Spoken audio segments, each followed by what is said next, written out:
Hello दोस्तों, S for Suren के channel पे मैं सुरेन आपका एक बार फिर से वेलकम करता हूं। दोस्तों, आज 10th क्लास के आईटी में हम लोग अपने कम्युनिकेशन स्किल्स के लास्ट चैप्टर को डिस्कस करने वाले हैं। तो जो लास्ट चैप्टर है उसका नाम है अपने पास बेसिक राइटिंग स्किल्स है, और इस चैप्टर को मैं आपको दो अलग अलग वीडियो में बताने वाला हूं, जिससे कि आपको ये चैप्टर बहुत अच्छे से समझ में आएगा। आज इस चैप्टर से रिलेटेड कुछ बेसिक चीजें हम लोग डिस्कस करने वाले हैं जो आपके एग्जाम में बहुत बार पूछे जाते हैं। तो आइए स्टार्ट करते हैं। सबसे पहले हम लोग बात करने वाले हैं कि आखिर हमें राइटिंग स्किल्स की जरूरत पड़ती क्यों है। तो देखिए, हम लोग जानते हैं कि आजकल जो कुछ भी हम लोग काम करते हैं, लाइक अगर आप ऑफिशियल बात करने वाले हैं तो, या प्रोफेशनल रिलेशन में अगर हम लोग बात करें तो सारा का सारा काम रिटर्न में होता है। अब रिटर्न कम्युनिकेशन में क्या होता है कि जब हम लोग अपने कुछ कंटेंट को किसी को डिलीवर करते हैं, हम लोग जब मतलब सेंडर जो अपना डेटा जब रिसीवर को देता है तो उसमें कहीं कुछ मिस्टेक्स नहीं होनी चाहिए, इसलिए हमें अपनी राइटिंग स्किल्स को भी साथ में इंप्रूव करते रहना चाहिए। और साथ में हम लोग ये भी कह सकते हैं कि हम जो कुछ भी डेटा देते हैं किसी को, या हम लोग जो भी इंफॉर्मेशन किसी को देते हैं, जो भी मैसेजेस हम लोग किसी को देते हैं, तो वो सारा डेटा हमेशा के लिए एक रेफरेंस के लिए उसको स्टोर किया जाता है, जिससे कि आज नहीं आने वाले कई सालों बाद भी अगर उस डेटा को देखे तो वो उस डेटा को बहुत अच्छे से समझ सके।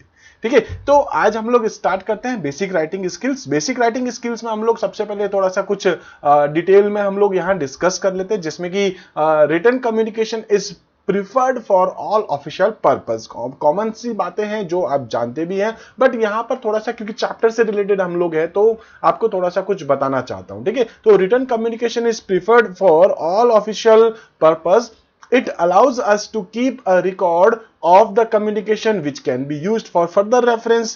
It is hence a necessary skill that every person need to acquire. ठीक है, तो इसलिए हमें जो है अपनी जो राइटिंग स्किल्स है उसको भी इंप्रूव करते रहना है। The effectiveness of the communication depends on the uses of appropriate word, grammatically correct sentence and their organization into a coherent structure. तो आपको यहां पर इन सारी चीजों को ध्यान में रखना है कि कहीं कोई ग्रामेटिकल मिस्टेक्स नहीं हो, आपने जो वर्ड यूज किए वो सारे एप्रोप्रिएट वर्ड हो, जो भी आप यहां पर अपनी वॉकैब्स को यूज करें तो वो वॉकैब्स ऐसी होनी चाहिए कि आपका रिसीवर उन सारी चीजों को इजीली समझ सके। ठीक है, और आपने जो स्ट्रक्चर बनाया है, मतलब अपना जो सेंटेंसेस बनाए हैं, उन सेंटेंसेस का स्ट्रक्चर भी आपका जो है वो वेल स्ट्रक्चर्ड होना चाहिए। मतलब अगर आप किसी टॉपिक के बारे में बात करें तो आपका टॉपिक जो है या आपकी जो सेंटेंसेस है वो सारे एक दूसरे से कनेक्ट होने चाहिए, और साथ में वो मेन टॉपिक से भी कनेक्टेड होना चाहिए। तो इसी में हम लोग अब बात करने वाले हैं राइटिंग स्किल्स के अंदर ही कि to communicate well we must have a good command over the language. अब कोई भी लैंग्वेज हो सकती है, देखिए हिंदी में आपकी अच्छी होनी चाहिए अगर आप हिंदी में लेटर किसी को दे रहे हैं, या कोई दूसरा डॉक्यूमेंट अगर आप किसी को बना के दे रहे हैं हिंदी में, तो हिंदी की ग्रामेटिकल मिस्टेक्स नहीं होनी चाहिए।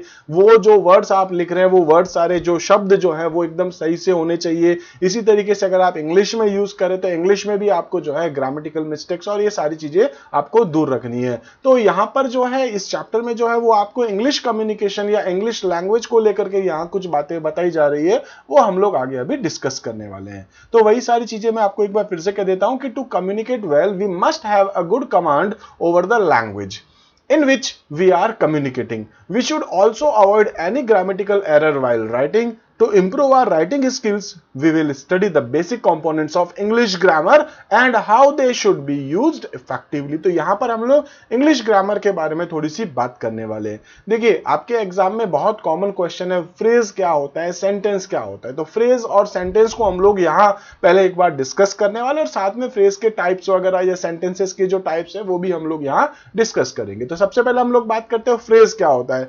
Phrase is a group of words that form a unit within a sentence but is incomplete. ठीक है, ध्यान रखिएगा, ये इनकम्प्लीट और इंडिपेंडेंटली होते हैं। मतलब ये आपके पास क्या है, कलेक्शन ऑफ वर्ड्स हैं। ठीक है, कलेक्शन ऑफ वर्ड्स है, बहुत सारे वर्ड्स हैं, लेकिन ये आपको कंप्लीट मीनिंग नहीं देता है। ये आपको केवल कुछ हिंट देता है, जिससे कि आपको ये आइडिया पता चलता है कि ये सामने वाला क्या कहना चाह रहा है। अब इसमें भी अगर हम बात करें तो जब आप इंग्लिश सेंटेंस की बात करते हैं उसमें क्या होता है, कुछ कलेक्शन ऑफ वर्ड्स होते हैं जो कंप्लीट मीनिंग नहीं देता है। ठीक है, तो उसको अपन क्या बोलते हैं यहाँ पर, फ्रेज। अब फ्रेज जो है वो आपके पास जो है अलग अलग टाइप के भी होंगे जिसको अभी हम लोग डिस्कस करते हैं। तो यहाँ पर जो फ्रेज है उसके अंदर क्या होता है, ऑब्जेक्ट एंड सब्जेक्ट्स नहीं होते हैं, बाकी जो बीच का जो पार्ट होता है उसको हम लोग यहाँ फ्रेज कहते हैं। जैसे कुछ एग्जांपल देख सकते हैं, ऑन अ वॉल, ठीक है। तो इस ऑन अ वॉल को देख करके आप कंप्लीट मीनिंग नहीं निकाल सकते, लेकिन जब ये कंप्लीट एक सेंटेंस होगा तो उसमें आपको ये पता चलेगा कि अच्छा ये एक फ्रेज है। इसी टाइप से in a corner, a man of wisdom या ऑफ द माउंटेन्स। तो ये सारे आपके पास क्या है, फ्रेज के कुछ एग्जांपल्स, ऐसे बहुत सारे एग्जांपल्स आप अपनी डे टू डे लाइफ के अंदर जो है वो देख सकते हैं। इसी टाइप से हम बात करने वाले हैं कि ये तो हो गया आपका फ्रेज। अगर हम बात करते हैं सेंटेंस, तो सेंटेंस क्या होता है,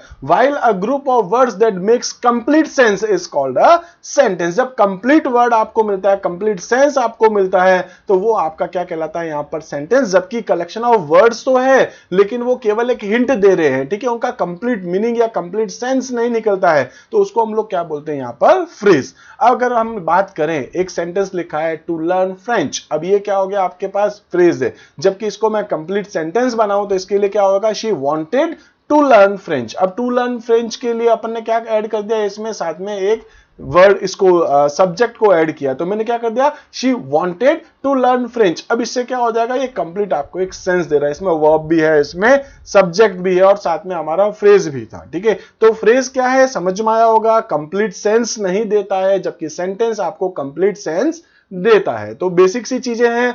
अब हम लोग यहां पर बात कर लेते हैं फ्रेज के साथ ही कि टाइप्स ऑफ फ्रेज, फ्रेज के टाइप्स कौन कौन से होते हैं। तो कुल मिला के यहां हम लोग जो है वो 5 अलग अलग टाइप्स को डिस्कस करेंगे फ्रेजेस की। उसमें हम लोग देखते हैं कि यहां पर आपको ये याद रखना होगा, इनके नाम थोड़े से आपको याद रखने होंगे, ठीक है। फ्रेज, एक तो आपके पास क्वेश्चन आता है जो एमसीक्यू टाइप में या फिलअप्स टाइप के क्वेश्चंस होते हैं, और कई बार 2 मार्क्स का क्वेश्चन आ जाएगा कि what is phrase and define या नेम, जो भी आपसे पूछ लिया जाए, तो उसके डिफरेंट काइंड्स ऑफ फ्रेज कौन से होते हैं वो भी आपसे कई बार पूछे जाते हैं। तो यहां हम लोग देखने वाले हैं फ्रेज के टाइप कौन से हैं, कितने कितने टाइप के आपके पास फ्रेज होते हैं। तो नाउन फ्रेज सबसे पहला कौन सा है, नाउन फ्रेज। इसमें क्या होता है, act like a noun in a sentence. तो जो नाउन फ्रेज होगा वो आपके पास एक्ट होगा एज अ नाउन एक सेंटेंस के अंदर। इसका एक एग्जांपल देख सकते हैं हम लोग, we all love eating ice cream, ठीक है। तो यहां पर आपके पास क्या होगा, नाउन फ्रेज के अंदर ईटिंग आइसक्रीम, ये आपके पास क्या होगा, एक नाउन है। इसी टाइप से नेक्स्ट हम लोग बात कर सकते हैं a verb phrase. A verb phrase is a group of main verb and helping verb with in a sentence. इसका भी हम लोग एक एग्जांपल देख सकते हैं। तो this jewellery may be worth million of rupees. तो यहां पर आपके पास वर्ब फ्रेज कौन सी हो गई, मे बी वर्थ। इसी टाइप से an adjective phrase. An adjective phrase क्या होता है, तो an adjective phrase is built around an adjective and consist of adjective and और आर्टिकल्स। तो इसका हम लोग एक एग्जांपल देख सकते हैं, जैसे कि Radhika walked on the stage very gracefully. अब वेरी ग्रेसफुली आपके पास क्या हो गया, तो एडजेक्टिव। एडजेक्टिव है very gracefully describes the object walk, यानी कि राधिका कैसे चलती है वो यहां पर आपको बताया जा रहा है। इसी टाइप से हम लोग नेक्स्ट इसका एग्जांपल देख सकते हैं, एन एडवर्बल फ्रेज है। तो इसमें क्या होगा, it builds around an adverb by adding words before और आफ्टर इट। जिसमें हम लोग देख सकते हैं, I walked in a garden very slowly. I walked in a garden very slowly में क्या हो गया, वेरी स्लोली क्या है आपके पास, एक टाइप का फ्रेज। ये कौन सा फ्रेज है आपके पास, एडवर्बल फ्रेज है। इसी टाइप से नेक्स्ट है अपने पास, वो है प्रीपोजिशनल फ्रेज है, ठीक है। तो prepositional phrase always begins with a preposition and is followed by a noun. याद रखिएगा, स्टार्टिंग कहां से होता है, बिगिंस विद द प्रीपोजिशन, और उसके बाद में क्या होगा, and it follow by a noun. इसका एग्जांपल देख सकते हैं, all rooms below the dark, sorry, all rooms below the deck are for sleeping. तो यहां पर प्रीपोजिशनल फ्रेज में क्या हो गया, बिलो, और नाउन आपके पास हो चुकी है डेक। तो यहां पर आपके सामने कुछ एग्जांपल्स अपने देखे हैं, टाइप्स ऑफ फ्रेजेस अपने देखे हैं। 5 अलग अलग टाइप के फ्रेजेस थे जिसको अभी हम लोगों ने यहां पर डिस्कस किया है। इसी टाइप से अब हम लोग बात करने वाले सेंटेंस। तो सेंटेंस क्या होता है, ग्रुप ऑफ वर्ड्स ये भी है जैसे कि फ्रेज होता है, बट फ्रेज आपको कंप्लीट सेंस नहीं देता है, जबकि सेंटेंस आपको कंप्लीट सेंस देता है। और सेंटेंस के जो है वो 2 पार्ट भी होते हैं। याद रखिएगा, सेंटेंस के 2 पार्ट होते हैं, एग्जाम में बहुत बार पूछा जाता है। एक आपके पास होता है सब्जेक्ट और दूसरा आपके पास होता है प्रेडिकेट, ठीक है। तो सेंटेंस के बारे में बात करें, group of words that makes complete sense is called a sentence. इसी टाइप से sentence must contain a subject and a predicate. अब यहां पर अगर हम लोग देखें तो कलेक्शन ऑफ वर्ड्स है जो कंप्लीट मीनिंग नहीं दे रहा, जैसे सिंग, लाइक्स, विना, टू।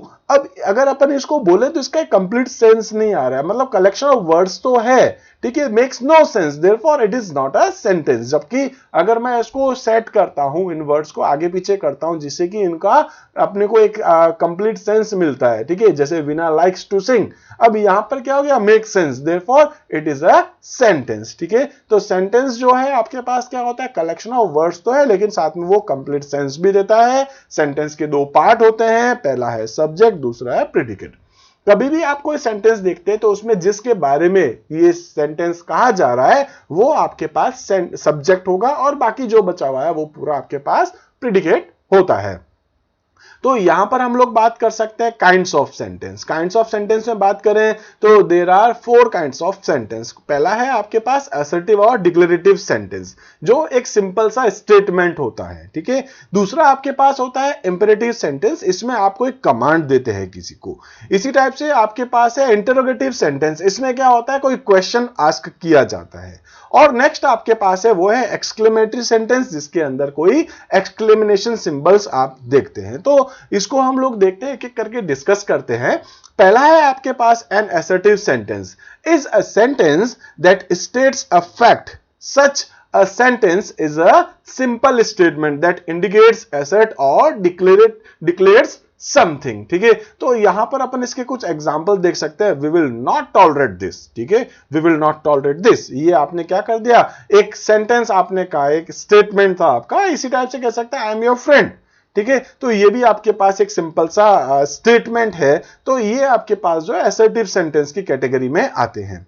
नेक्स्ट आपके पास होता है इंपेरेटिव सेंटेंस। इंपेरेटिव सेंटेंस में क्या होता है, is a sentence which gives a command. ध्यान रखिएगा, इसमें क्या क्या मिलता है आपको, एक तो command and makes a request, इसमें आप रिक्वेस्ट भी कर सकते हैं, और एक्सप्रेस अ विश, आप कोई विश भी कर सकते हैं। दिस टाइप्स ऑफ सेंटेंस में and with the full stop और एन एक्सक्लेमेशन मार्क। अब ध्यान रखिएगा, एक्सक्लेमेशन मार्क हम लोग यहां पर कर रहे हैं, ठीक है। आपने थोड़ा अभी पढ़ा भी था कि आपके पास एक और टाइप का सेंटेंस आपके पास होता है एक्सक्लेमेशन मार्क के साथ, तो वो एक अलग है। यहां पर अपन जब विश करते हैं किसी को तो वहां पर आपके पास जो एक्सक्लेमेशन मार्क आएगा वो आपका इंपेरेटिव सेंटेंस में आता है, ठीक है। इसके कुछ एग्जांपल्स देख सकते हैं, जैसे कि फिनिश योर होमवर्क। ये क्या है, आपके पास एक ऑर्डर है, फिनिश योर होमवर्क। जबकि आप कोई रिक्वेस्ट भी कर सकते हैं, please leave your footwear outside, ठीक है। तो ये एक रिक्वेस्ट होगी। और ऐसे आप एक विश भी कर सकते हैं, have a good time at the party. तो ये क्या है, आपके पास एक विश हो चुकी है। इसी टाइप से नेक्स्ट अगर हम बात करें तो यहां आपके पास आएगा इंटरोगेटिव सेंटेंस। इंटरोगेटिव सेंटेंस क्या होगा, is a sentence that ask a question. इसमें आप कोई क्वेश्चन आस्क करते हैं, कोई क्वेरी होती है, ठीक है। तो इसमें हम लोग कह सकते हैं एग्जांपल्स में, do you enjoy listening to classic music, ठीक है। तो आपका आंसर क्या होगा, यस और नो, यानी कि आपसे कुछ क्वेश्चन आस्क किया जा रहा है। वेयर इज योर बैग, आपसे क्वेश्चन आस्क किया जा रहा है। तो इस टाइप के जो सेंटेंसेस होते हैं वो सारे आपके पास इंटरोगेटिव सेंटेंस की कैटेगरी में आते हैं। जबकि लास्ट आपके पास है वो है एक्सक्लेमेटरी सेंटेंस। एक्सक्लेमेटरी सेंटेंस में क्या होगा, is a sentence that express sudden and strong feeling such as surprise, wonder, pity, sympathy, happiness और ग्रेटिट्यूड। तो इसके भी कुछ एग्जांपल्स हम लोग देखते हैं। फर्स्ट इसमें लिखा है मैंने हरी अप, ठीक है। इसी टाइप से नेक्स्ट है wow I really love this dress. तो ये भी आपके पास क्या हो गए हैं, कुछ एग्जांपल्स हैं जो एक्सक्लेमेटरी सेंटेंसेस के एग्जांपल्स बनते हैं। तो आज जो है इसमें हम लोग एक और पार्ट देखने वाले हैं, वो है parts of a sentence. Part of a sentence की बात हम लोग जो पहले कर रहे थे वो आपके पास था कि यहां पर हम लोग कह सकते हैं कि सेंटेंस के दो पार्ट होते हैं, सब्जेक्ट एंड प्रेडिकेट, जैसे कि मैंने आपसे पहले भी कहा था, ठीक है। Every complete sentence contains 2 parts, subject and a predicate. उसके बाद हम बात करें सब्जेक्ट क्या होता है। सब्जेक्ट इज अ वर्ड और a group of words which conveys the name of a person और things that we are speaking about, ठीक है। तो हम जिसके बारे में बात कर रहे हैं वो हमारा मेन सब्जेक्ट होगा। उसके बाद जो कुछ भी बचता है वो आपका प्रेडिकेट। तो predicate on the other hand is the part of a sentence which contains a verb and state something about the subject. आप सब्जेक्ट के बारे में जो कुछ भी कह रहे हैं, जो भी वर्ब है, यानी कि आपके पास सब्जेक्ट के अलावा जो कुछ भी बच गया एक सेंटेंस में, वो पूरा का पूरा आपके पास प्रेडिकेट होता है। इसी टाइप से इसके कुछ एग्जांपल्स देख सकते हैं। ऑल द ट्रीज आर, यहां पर हम लोग कह सकते हैं शेडिंग देयर लीव्स, ठीक है। तो इसमें ऑल द ट्रीज किसके बारे में बात कर रहे हैं, तो वो आपके पास हो जाएगा all the trees is the subject, are shedding their leaves क्या है, ये पूरा का पूरा इज द प्रीडिकेट। तो इस टाइप से हम लोगों ने यहां पर जो है डिस्कस करे हैं अपने पास पार्ट्स ऑफ सेंटेंस। इसी तरीके से अब हम लोग डिस्कस करने वाले हैं कि जब आप कोई सेंटेंस क्रिएट करते हैं, जब आप कुछ सेंटेंस लिखते हैं, राइट करते हैं, तो उसके भी कुछ रूल्स होते हैं। पहले हम लोग बात कर लेते हैं कुछ रूल्स को लेते हुए। सबसे पहले है यूज शॉर्ट सेंटेंस। ऐसा नहीं कि आप एक सेंटेंस लिख रहे हो वो 3-4 लाइन जितना बड़ा आपका सेंटेंस हो। सेंटेंस मैक्सिमम आपके पास 5 से 7 वर्ड्स या मुश्किल से 10-12 वर्ड्स तक ही जाना चाहिए, उससे बड़ा वर्ड्स आप नहीं लिखे। कई बार आपने देखा होगा कुछ बुक्स के अंदर 2 से 3 लाइन जितना बड़ा एक सेंटेंस लिखा होता है, जिसको पढ़ना या लर्न करना आप लोगों के लिए कई बार जो है वो मुश्किल हो जाता होगा। तो सेंटेंस छोटे छोटे से होने चाहिए। उसके बाद है लिमिट सेंटेंस कंटेंट। तो आपके पास जो सेंटेंस है उनके कंटेंट भी आपके पास बड़े लिमिटेड होने चाहिए। उसके अलावा इकोनॉमाइज ऑन वर्ड। तो आपके जो वर्ड्स हैं वो आप सोच समझ के लिखें, आप क्या वर्ड लिख रहे हैं उस सेंटेंस के अंदर। इसी टाइप से arrange the sentence in a proper यहां सीक्वेंस, ठीक है। तो कई बार ऐसा होता है जैसे आप कई बार कोई ऐसे लिखते हैं, तो जिस किसी टॉपिक के बारे में लिख रहे हैं तो आप कहां से शुरू करें, कहां पर खत्म करें, वो सारी चीजें आपको ध्यान में रखनी है, ठीक है। यानी कि जो आप सेंटेंस जिसके बारे में लिख रहे हैं, जो मेन टॉपिक है उससे रिलेटेड लिखा, फिर उसके आगे का कुछ लिखा, फिर नेक्स्ट आपने सेंटेंस उसके आगे का लिखा। इस टाइप से आपके सेंटेंस एक दूसरे से मैच भी होने चाहिए। इस तरीके से आप उसको अरेंज करिए और वैसे ही design sentence to empathize on the topic, ठीक है। तो यहां आपको उस टॉपिक से रिलेटेड ही अपने जो सेंटेंसेस उनको डिजाइन करना है। तो इस तरीके से आज मैं इस चैप्टर के अंदर इतने ही कंटेंट को ले रहा हूं। बाकी एक और चैप्टर बनाऊंगा जिसमें मैं आपको कुछ और कंटेंट बताऊंगा इस चैप्टर से रिलेटेड। तो आज इतना ही देखते हैं। दोस्तों आपसे एक रिक्वेस्ट कर लेता हूं, इन केस अगर आपको मेरा ये वीडियो अच्छा लगा है तो प्लीज आप मेरे चैनल को सब्सक्राइब करिए, मेरे वीडियो को आप लाइक कर सकते हैं। इसके अलावा आपको वीडियो में कहां कुछ कमियां लगी है, आपको ये जो कुछ भी आपको जितना अच्छा लगा है, कौन सा पोर्शन आपको अच्छा लगा है, कुछ भी आप जो कुछ भी मुझे कहना चाहते हैं वो आप मुझे इस कमेंट बॉक्स में कह सकते हैं और मैं आगे कोशिश करूंगा कि आपके सजेशंस के अकॉर्डिंग मैं अपने वीडियोस में और भी चेंजेस करता रहूं। तो दोस्तों आज मैं इतना ही लेने वाला हूं। Thank you so much. अगर आप चाहें तो मुझे कुछ कमेंट्स करना चाहें तो आप ये तो कमेंट बॉक्स में भी कर सकते हैं, या इसके अलावा आप मुझे चाहें तो मेल कर सकते हैं, मुझे व्हाट्सएप कर सकते हैं, या मेरे दूसरे जो प्लेटफॉर्म्स है वहां पर भी आप मुझे फॉलो कर सकते हैं। तो बने रहिए मेरे साथ, तब तक के लिए थैंक यू।